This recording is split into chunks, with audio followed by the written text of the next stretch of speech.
পশ্চিমবঙ্গের আবগারি পুলিশের চাকরি শুরুতে বেতন কত ডিটেলসে দেখাবো এই ভিডিওতে। তো গ্রস স্যালারি কত, ইন হ্যান্ড স্যালারি কত, মানে কেটে ছেটে টোটাল কত টাকা পাওয়া যাবে। তো চলো দেখে নেওয়া যাক চাকরি শুরুতে বেতন কত।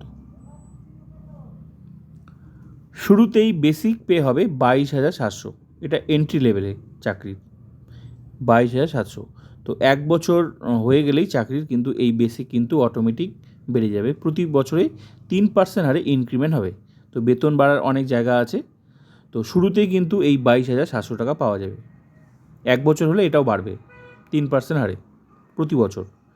ডিএ এখন কিন্তু ডিএ 18% আছে, 4% বেড়েছে, ঘোষণা হয়েছে, কিন্তু জিও বার হয়নি, তাই আমি 18টাই হিসাব করছি।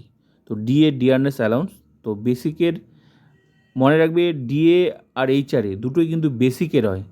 তো ডিএ 18% বেসিকের 22,700, এর 18% করলে টাকাটা হচ্ছে 4,086 টাকা। তো এরপর যখন জিও বার হবে 4%, ঠিক আছে, এখন যেটা দেখাচ্ছি সেটা হচ্ছে 18%। যখন জিও বার হবে 4%, তখন 18-র সঙ্গে 4 যোগ করে এর পার্সেন্টেজ তোমরা বার করে নিতে পারবে, ঠিক আছে। তো যেটা এখনও হয়নি সেটা আমি হিসাব করছি না, যেটা আছে সেটাই। তো 18 আছে, 18ই হিসেব করছি।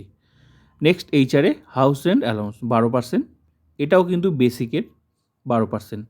হ্যাঁ, তো টাকাটা হচ্ছে 2,724 টাকা। নেক্সট পাবে এমএ মেডিকেল অ্যালাউন্স 500 টাকা। আবগারি পুলিশদের রেশন বাবদ টাকা দেওয়া হয়, রেশন অ্যালাউন্স 900 টাকা, ঠিক আছে। তো আর পশ্চিমবঙ্গ পুলিশ যে ডাব্লিউবিপি সেখানে কিন্তু দেওয়া হয় 1500 টাকা, এখানে পার্থক্য রয়েছে। হ্যাঁ, এখানে দেওয়া হয় 900 টাকা রেশন বাবদ, রেশন অ্যালাউন্স। তো এগুলোই দেওয়া হয়। তো এখানে শুরুতে এই সব কিছু মিলে এগুলো যোগ করে, তো মনে রাখবে যখন যখন ডিএ বাড়বে তখন কিন্তু স্যালারি বাড়বে। আর একটা কথা মনে রাখবে, এই যে বেসিকটা আছে না, বেসিক কিন্তু প্রতি বছর অটোমেটিক বাড়বে 3% হারে ইনক্রিজ প্রতি বছর, কিন্তু এক বছর পর পর। হ্যাঁ, আর ডিএ যখন সরকার দেবে তখনই বাড়বে।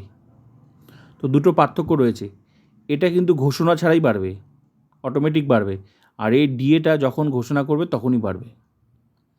তো সব কিছু যোগ করে যে স্যালারিটা হচ্ছে সেটা হচ্ছে গ্রস স্যালারি 30,910 টাকা।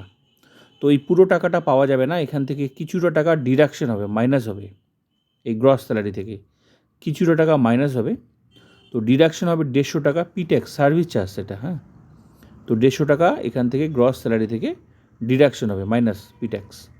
তো মাইনাস হয়ে যে টাকাটা অ্যাকাউন্টে আসবে সেটা হচ্ছে ইনহ্যান্ড স্যালারি, মানে হাতে পাওয়া যাবে 30,760 টাকা। এটা হচ্ছে মানে অ্যাকাউন্টে আসবে। ক্লিয়ার? তাহলে গ্রস স্যালারি এটা, আর কেটে ছেটে যে টাকাটা পাওয়া যাচ্ছে সেটা হচ্ছে 30,760 টাকা। কিন্তু এখানে আরেকটা গল্প আছে, সেটা জিপিএফ ডিডাকশন।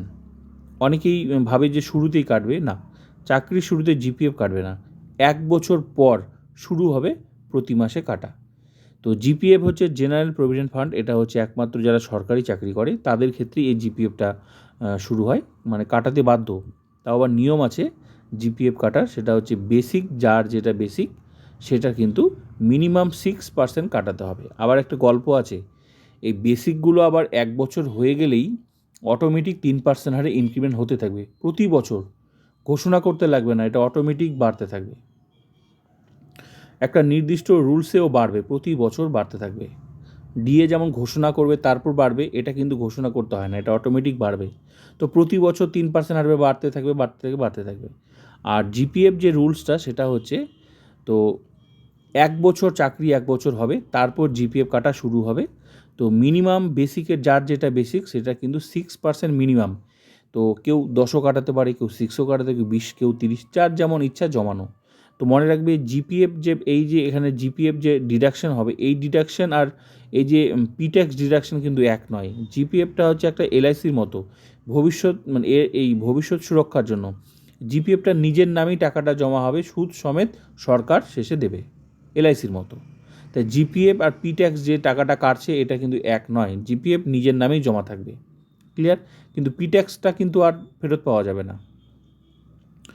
তো এই জন্য ইন হ্যান্ড স্যালারিটা সবার সমান হয় না এক বছর পর, কারণ হচ্ছে কেউ বেশি জমাতে পারে, কেউ কম জমাতে পারে, কিন্তু মিনিমাম 6% কাটাতেই হবে, ঠিক আছে। তো এই ছিল স্যালারি নিয়ে গুরুত্বপূর্ণ আপডেট আবগারি পুলিশের। তো ভিডিওটা ভালো লাগলে like, comment, subscribe and share.